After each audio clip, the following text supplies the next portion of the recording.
Hello, this short video is going to focus on using AO3 and AO5 in responses on Paradise Lost. So, AO3 demonstrate understanding of the significance and influence of the context in which literary texts are written and received, and AO5 explore literary texts informed by different interpretations. Really, both AOs very much depend on the wider reading that you're able to undertake as part of your A-level studies.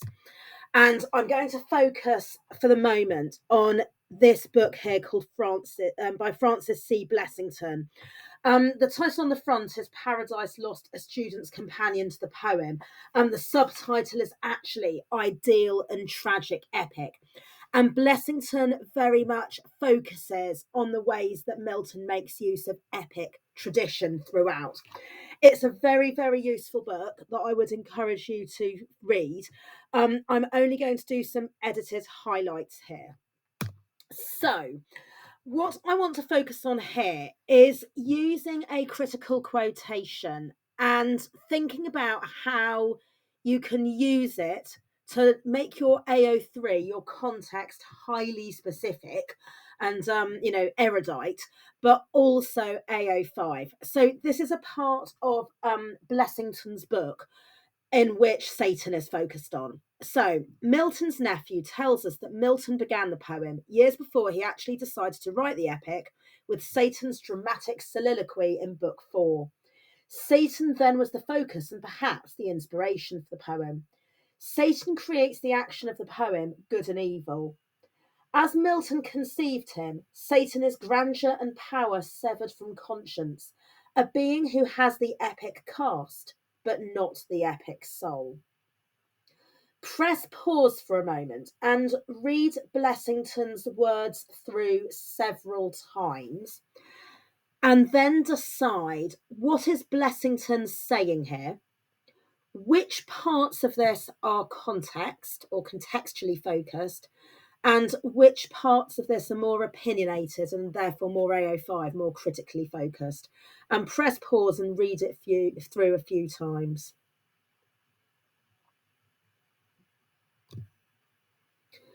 Okay, the beginning of this short extract from Blessington is highly contextual. So Milton's nephew tells us. Now, the person being referred to here is somebody called Edward Phillips. Edward Phillips was the son of Milton's sister Anne, and Milton actually educated his nephews, Edward Phillips being one of them.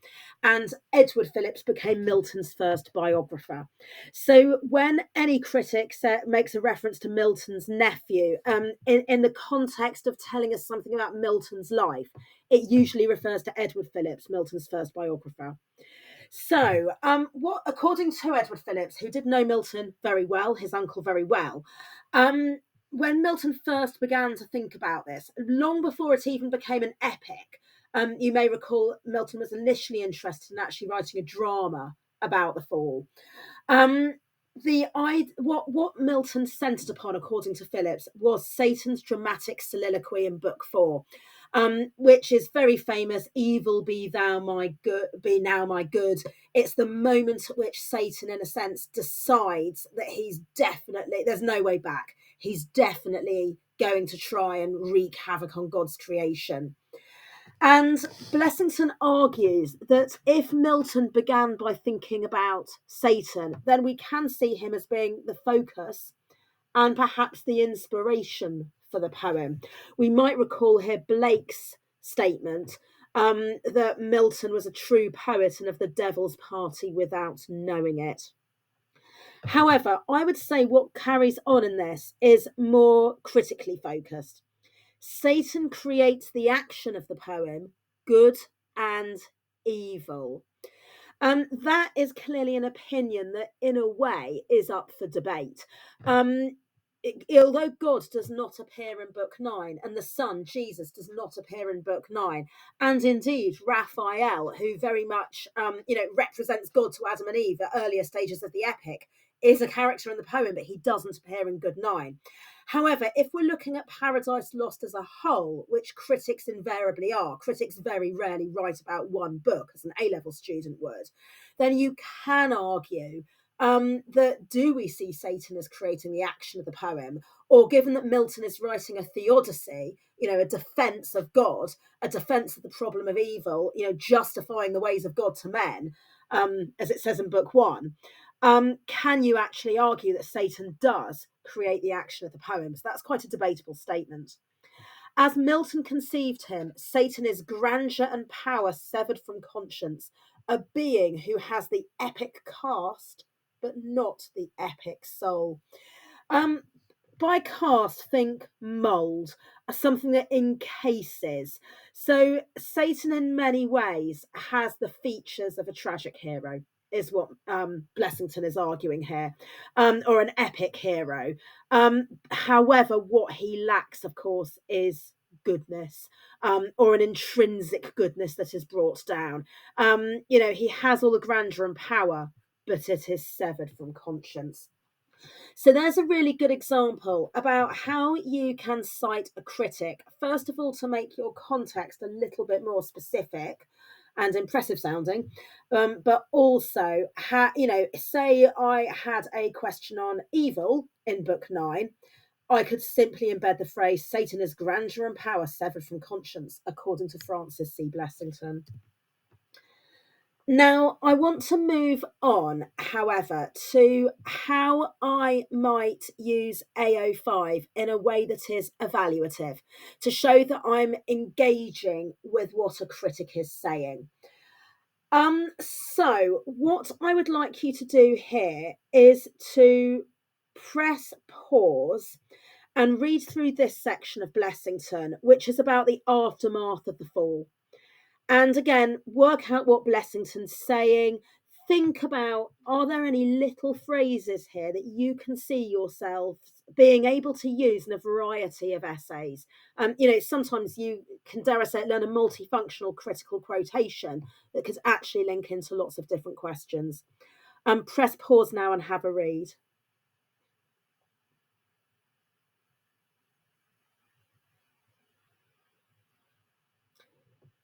Of all the climaxes in literature, that of Paradise Lost is the most unmistakable.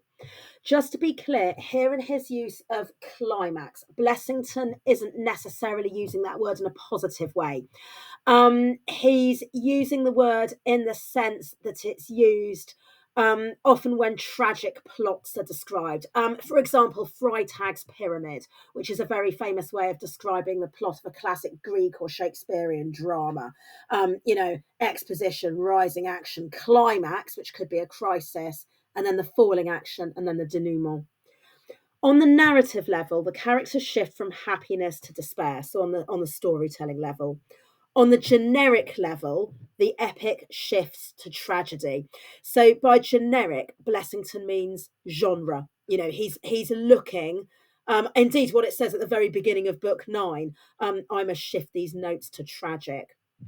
The intellectual dialogues, the love song, and the hymns that Adam and Eve composed earlier now become soliloquies of lament and complaint. The duet disappears. Language itself falls. The formal patterns of address, reminiscent of heavenly language and emblematic of man's conception of himself, also disappear. Now, what Blessington is arguing here is that when Adam and Eve are in a pre-fallen state, their language very much echoes the language that's used in the parts of Paradise Lost that are like heaven. And that and their language towards each other, if you think about the beginning of book 9, is very, very formal. And that Milton is doing this to try and make Adam and Eve sound elevated, to try and emphasize, their happiness in working towards God's goals and God's order of creation. Blessington then goes on to argue that if we look at the speech between Adam and Eve after the fall, the formal patterns of address also disappear. So, for example, to give one example, we have exordiums, very formal addresses to each other all the way through the beginning bit of book 9 until they separate. After the fall, they address each other much more swiftly at the beginning of monologues. Now, to think about how I might apply this to a question, this is the Educas A-Level Question 2 from 2019. Timeless moral issues of revolt and disobedience are both dramatised and humanised in Milton's poem. Discuss this comment on Paradise Lost, Book 9. So let's just say, for the sake of argument, that I'm at a point of my essay where I'm focusing on dramatised. Quite an interesting word in itself, given that Milton initially had ideas about writing a drama rather than an epic poem about the fall. And say, for the sake of argument, that I'm a point in my essay where I'm showing that one of the issues of revolt and disobedience is ultimately facing the consequences of being separated from God. So, going back to the critical quotation, if I'm talking about language, in a way, I am talking about how Milton has dramatised Adam and Eve's relationship with each other in the light of revolt and disobedience. And clearly, this is a bit that's talking about post-lapsarian Eden. And so I could tie that into an idea about how the consequences of disobedience and revolt are presented. So here's an example of how I might use Blessington's argument. And you'll have to imagine that this is part of a longer paragraph. Furthermore, Milton dramatises the consequences of Adam and Eve's revolt through the shape of their dialogue after the fall. Francis C. Blessington has argued that, in prelapsarian Eden, the language spoken by Adam and Eve is elevated and resembles that used in the parts of the epic set in heaven. Blessington states that, after the fall, language itself falls. This is persuasive in that Adam and Eve do degenerate into mutual accusation in speeches that lack the exordiums and careful logic of their earlier dialogue. And again, you'll have to imagine this paragraph carries on. Press pause for a moment, read that through again, and consider which of the AOs has been targeted here.